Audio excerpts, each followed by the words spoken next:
Devendra Fadnavis real में एक दावेदार है, क्योंकि 5 साल जिस तरह से, खास करके 3 साल एकनाथ शिंदे के जूनियर होने के बावजूद उनके हाथ के नीचे काम करना पड़ा।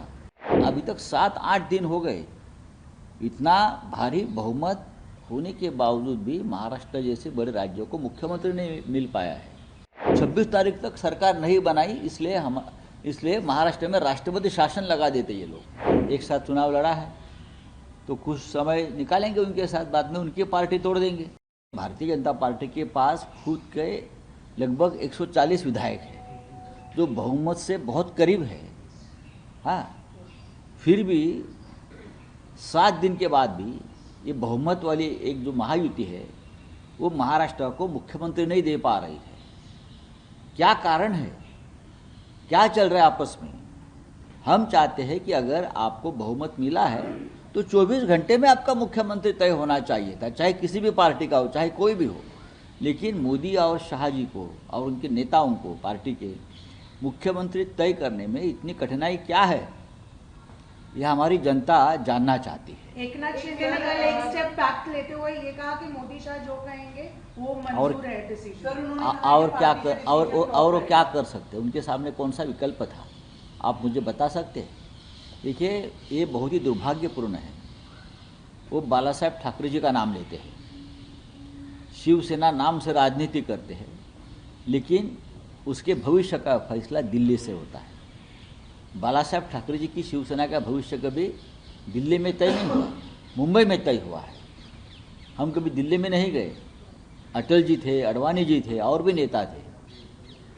कभी हम दिल्ली में जाकर शिवसेना के बारे में फैसला कीजिए, ऐसे हम कभी उनके सामने गिड़गिड़ाए नहीं। जो निर्णय लेना था हमने ले, आज भी हम लेते हैं। जो उद्धव ठाकरे जी की लीडरशिप में शिवसेना है, हमारा निर्णय हम लेते हैं, हम दूसरे के ऊपर नहीं छोड़ते। सर एक प्रश्न सामने आ रही है कि कई एमएलएज नाराज है और उनका ये मानना है कि अब शिवसेना को, आपकी शिवसेना को नहीं रहना चाहिए, एनडीए के साथ अलग हो जाना चाहिए। नहीं, ये जो खबरें हैं उसमें कोई तथ्य नहीं है। महाविकास आघाड़ी में हम चुनाव लड़े लोकसभा में, और हमें अच्छा कामयाबी मिली। 30 से भी ज़्यादा लोकसभा की सीटें जीतना ये बहुत बड़ी बात थी, और हम महाविकास आघाड़ी में लड़े। तब ये किसी का कहना नहीं था कि हमको महाविकास आघाड़ी से बाहर निकलना चाहिए। विधानसभा के नतीजे आने के बाद ये किसी की व्यक्तिगत भूमिका हो सकती है, जो हार गए हैं या कुछ और बातें हैं, वो कह सकते हैं कि नहीं, हमको कुछ फ़ायदा नहीं हुआ है। लेकिन जिस तरह से ईवीएम का घोटाला सामने आ रहा है, जिस तरह से पैसों का इस्तेमाल हुआ है, तो उनकी जो हालत है वो सबकी बुरी हुई है। कांग्रेस को भी उसका धक्का बैठा है, एनसीपी को बैठा है, पवार साहब जैसे बड़े नेता को, हमको भी बैठा है। हम तीनों को मिलकर उस बारे में एक साथ बैठकर चर्चा करनी है। सर, आगामी ज्या स्थानिक स्वराज्य संस्थांच्या निवडणूक आहेत, हालांकि बहुत समय है, लेकिन आप उसमें अभी विधानसभा और लोकसभा 5 साल के बाद आएगी। 5 साल है, बहुत समय है। सबसे पहले हमारे सामने मुंबई महानगर पालिका, और मुंबई से लेकर 14 महानगर पालिका, पुणे है, नासिक है, नागपुर है, संभाजी नगर है, हाँ, 14 महानगर पालिका, वो हमारे सामने बहुत बड़ा चैलेंज है। सबसे बड़ा चैलेंज मुंबई का है। हम उस बारे में सोच रहे हैं कि हमको मुंबई में लड़ना है अब, और किस प्रकार से लड़ना है। देवेंद्र फडणवीस ये मुख्यमंत्री के रेस में फ्रंट रनर है, आप इसको किस तरह से देखते हैं? देखिए, देवेंद्र, बात ऐसी है कि महायुति के पास इतना बहुमत है कि वो किसी को भी मुख्यमंत्री बना सकते हैं। देवेंद्र फडणवीस रियल में एक दावेदार है, क्योंकि 5 साल जिस तरह से, खास करके 3 साल एकनाथ शिंदे के जूनियर होने के बावजूद उनके हाथ के नीचे काम करना पड़ा, और उनकी लीडरशिप में ही इतनी सीटें मिली है, ऐसा मैं मानता हूँ महाराष्ट्र में।